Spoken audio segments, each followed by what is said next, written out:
ნახოთ ზეჰილსის შემდეგ რადიო თავისუფლება აქვეყნებს სტატიაზე კვლევას იმასთან დაკავშირებით, რომ საქართველოს შეიძლება იყოს, საქართველოს იქნება ცენტრი ირანისთვის აქციებისთვის თავისარეიდების. ამ კვლევის ავტორი არის გიორგი კანდელაკი. ამ დროს, როდესაც რეგიონში მსგავსი უკიდურესად მძიმე ვითარება, რას ემსახურება ეს კამპანია? არაფერი პირველი შემთხვევა არ არის, როდესაც ჩვენ ხედავთ კონკრეტულ ადამიანებს ქვეყნის წინააღმდეგ რთულ საქმიანობაში არიან შემჩნეული. ჩვეულებრივი მოღალატეები არიან, არანაირი კავშირი არ აქვს მათ ამ ქვეყანასთან, არანაირი ინტერესი არ აქვს საქართველოსთან მიმართებით. ერთადერთი მათი მხრიდან ინტერესი არის როგორ გადადგან მტრული ნაბიჯები. ეს რა თქმა უნდა ძალიან დამაზიანებელია, არანაირი ფაქტი, არანაირი კონკრეტიკა არ არსებობს. ეს არის ტყუილი, სიცრუე, ცილისწამება. მე გუშინაც მკითხეს სხვადასხვა განცხადებებზე და იმ მოცემულობაში, რაც დღეს ხდება რეგიონში, ახლო აღმოსავლეთში და ზოგადად მსოფლიოში თუ რამდენად დაძაბული და რთული ვითარება არის, ამ ტიპის განცხადებები არის ქვეყნის წინააღმდეგ მტრული საქმიანობა და შესაბამისი უწყებები აუცილებლად უნდა დაინტერესდნენ. გარდა ამისა, ეს არის თუ არა კამპანია, რომ საქართველოს ამერიკას შორის ურთიერთობის გაჯანსაღებას ხელი შეუშალონ ამის ნიშნულობით? ეს ყველაფერს ემსახურება. რა თქმა უნდა, მტერს არ ესიამოვნება ის, რომ საქართველოს და ამერიკის ურთიერთობები ახალი ფურცლიდან დაიწყოს, დაალაგდეს ყველაფერი. მათ რა თქმა უნდა არ ესიამოვნებათ და ისინი ყველაფერს გააკეთებენ, რომ ხელი შეუშალონ ამ პროცესებს. როგორ შეიძლება ხო ჩვენ ვისმენდეთ იმ ტიპის განცხადებებს, რაც 2 დღის განმავლობაში კეთდება. თუ შენი ქვეყანა გიყვარს, შენი ხალხი გიყვარს, მით უმეტეს ამ ვითარებაში, ამ რთულ დაძაბულ მოცემულობაში, ამ ტიპის განცხადებებს, რომლებიც მხოლოდ და მხოლოდ ტყუილზე, სიცრუეს და ცილისწამებაზეა დაფუძნებული, არ უნდა აკეთებდეს. ამერიკასთან ურთიერთობების გადამეტებას ბატონო კახა როგორ აპირებთ? ვაშინგტონში თქვენი თანაგუნდელების ვიზიტის პარალელურად ჩნდება. ამერიკასთან აცადებთ ერთმანეთს ყოველს გიპოს. ქართული დელეგაცია იმყოფება ამერიკაში, რა მოლოდინი არსებობს ურთიერთობის გადატვირთვის ამერიკის შეერთებულ ჩვენ ოპტიმიზმს ვინარჩუნებთ, არაერთი განცხადება იქნა გაკეთებული ჩვენი მხრიდან, რომ საქართველოს მთავრობამ მზად არის ურთიერთობები დაიწყოს ახალი ფურცლიდან. ჩვენთვის კატეგორიულად მიუღებელი იყო ის დამოკიდებულება, ის არასამართლიანი დამოკიდებულება, რაც ბაიდენის ადმინისტრაციას ჰქონდა ჩვენს ქვეყანასთან მიმართებით, მხოლოდ და მხოლოდ ტყუილი, სიცრუე, არაჯანსაღი დამოკიდებულება, მუქარები, შანტაჟი, ეს არ მოუდგენელია, ხო, ეს არ მეგობრობა, არც ნორმალური ურთიერთობა. შესაბამისად, ტრამპის ადმინისტრაციის პირობებში ჩვენ ველოდებით, რომ ურთიერთობები გადაიხედოს. თუნდაც ის შეხვედრა პრეზიდენტის და საგარეო საქმეთა მინისტრის რუბიოსთან იძლევა ოპტიმიზმის საშუალებას, იგივე აღნიშნული ვიზიტი ჩვენ ოპტიმიზმს ვინარჩუნებთ და ველოდებით, რომ ურთიერთობები დაიწყოს ახალი. ბატონო კახა, წელიწადი და 2 თვეა ბაიდენის ადმინისტრაციაზე საუბრობს. წელიწადი და 2 თვეა ტრამპის ადმინისტრაცია მოვიდა. მზად ვართო გავიგეთ. როგორ უნდა გაუმჯობესოთ ურთიერთობები ამერიკასთან, იმიტომ რომ მთელი ეს პერიოდია შეერთებული შტატები ამბობს, რომ ქართულმა ოცნებამ იცის რა უნდა გააკეთოს, რა ნაბიჯები უნდა გადადგას. თქვენ თუ ხართ ამ ნაბიჯების გადასატყმელად მზად, იმიტომ რომ სხვანაირად როგორც ჩანს, რესურსი ამ ურთიერთობის დაალაგების და გადატვირთვის არ არის.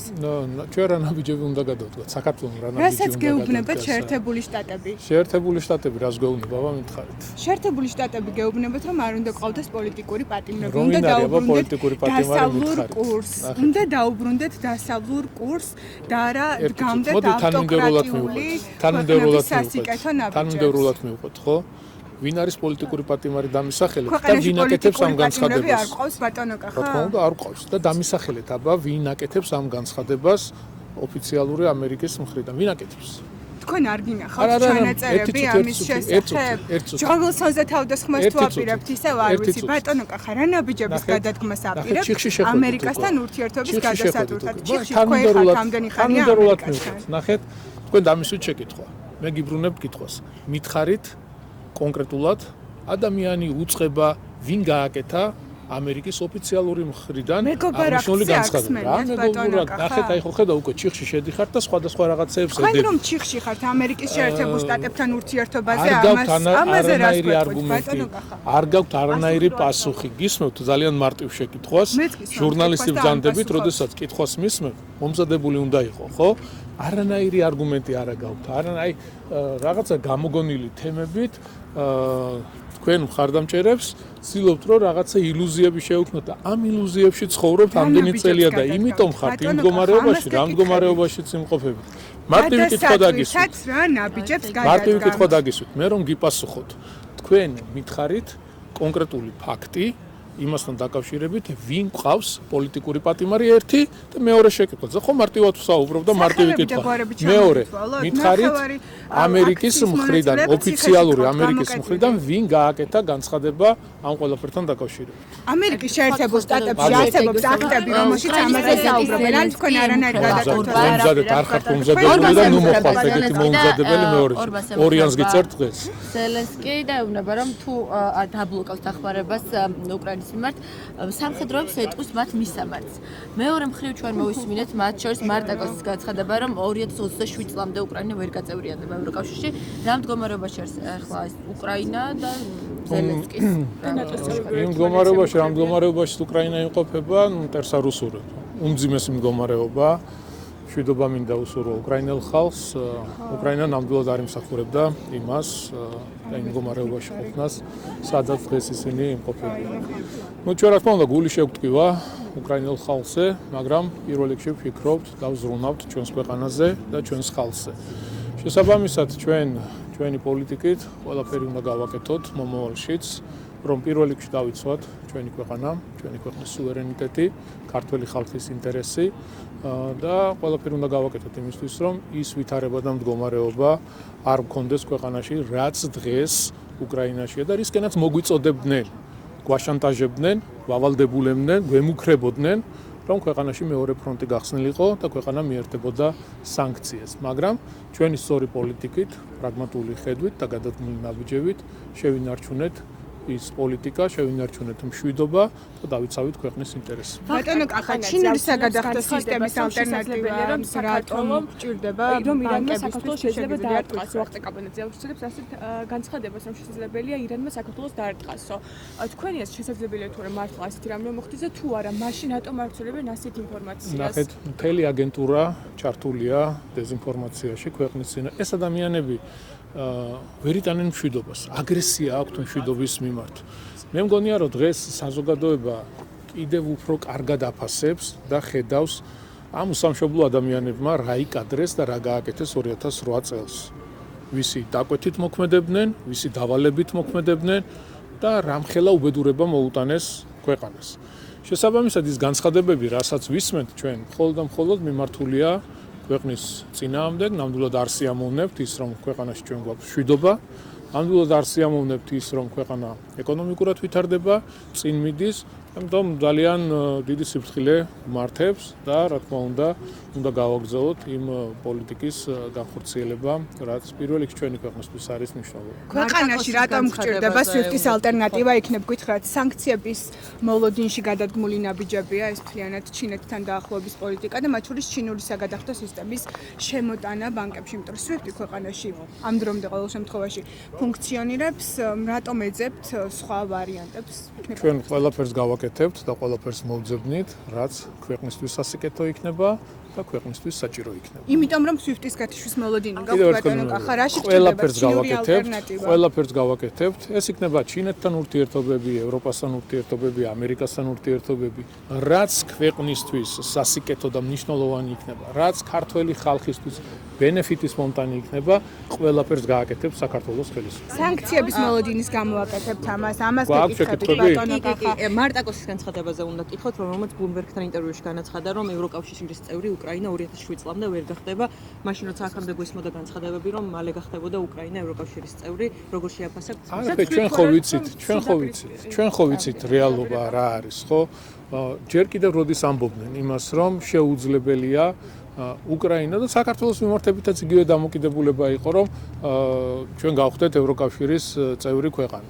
შეუძლებელია, წარმოუდგენელია. ამაზე პირდაპირ გვეუბნებოდნენ, პირდაპირ საუბრობდნენ და ეხლა ვიღაცები ამ ილუზიას ქმნიდნენ, რომ ხვალ თითქოს ევროკავშირში მიგვიღებდნენ, მაგრამ არ არის ეს ასე.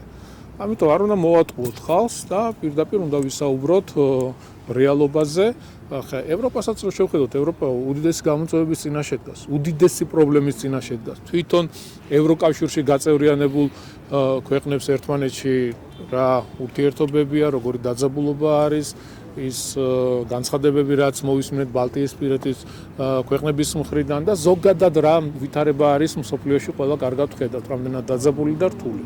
ჰილსაიტს, რომლის მეწილეს არის ლაშა ტალახაძე, მთავრობამ შეუცვალა საინვესტიციო პირობები და გადაულა და სხვა კომპანიების შემთხვევაში ასე არ იქცევა ხოლმე. და რატო საქართველოს ხელისუფლება ყოველთვის ეხმარება ბიზნესს და ყოველთვის 2022 წლიდან რომ კომპანიამ ვალდებულებები არ შეასრულა, ახლა მხოლოდ იმიტომ უცვლით პირობებს 2029 წლამდე რომ ლაშა ტალახაძეა თუ ამ ფაქტორს ჩვენ გამორიცხავთ. ბიზნესს ნახეთ სხვაობა რა არის თქვენი ხელისუფლების ყოფნის დროს რა ხდებოდა. თქვენ ატერორებდით ბიზნესს. ართმევდით ყველაფერს, რაც კი გააჩნდათ. ადამიანებს უშვებდით ციხეში, აუბედურებდით ოჯახებს. ჩვენ რას ვაკეთებთ? ვეხმარებით ბიზნესს, ხელს უწყობთ იმისთვის, რომ ეკონომიკა განავითარონ და განვითარებაში წვლილი შეიტანონ, რაც შეიძლება მეტი ადამიანი დაასაქმონ. თქვენ როგორ ფიქრობთ, 2012 წლიდან ქართული ოცნება არის ხელისუფლებაში. ეს შემთხვევით არის? ხალხი ამ ყველაფერს ხო ხედავს? ძალაუფლების შენარჩუნებისთვის რომ ყველაფერს ვაკეთებთ, ამიტომ ხალხი ამას არა. ჩვენ ამას ვაკეთებთ იმისთვის, რომ ქვეყანა განვითარდეს. ბიზნესი განვითარდეს, იმიტომ რომ ბიზნესს ქვეყნის ეკონომიკურ განვითარებაში აქვს უდიდესი როლი. შესაბამისად, მისი სწორად ფუნქციონირება, ხელისუფლების მხრიდან ხარდაჭერა, ისეთი პოლიტიკის წარმოება, რომ ბიზნესს ხელი შეუწყო, ძალიან მნიშვნელოვანია. ლაშა ტალახაძის ფაქტორი რომ არა, ეს ყველაფერი მოხდება. და უამრავ ბიზნესს ადამიანს ასე ექცევით? უამრავი ბიზნესი შეგვიძლია მოგიყვანოთ, მაგალითად, თუნდაც მერია რამდენ ხარდამჭერ ნაბიჯებს დგავს. რავი, ძალიან ბევრი შეგვიძლია მოვიყვანოთ და ასე რომ ეხა რადგან ლაშა ტალახაძე იმიტომ არ უნდა დაეხმაროს მთავრობა, ეს დამოკიდებულება არ არის სწორი. მე ლაშას მინდა წარმატებები უსურვო, ეს არის ჩვენი სიამაყე და როგორც სხვა ყველა ბიზნეს საქართველოს მთავრობა გვერდში უდგას, ისე დაუდგება ამ ადამიანს.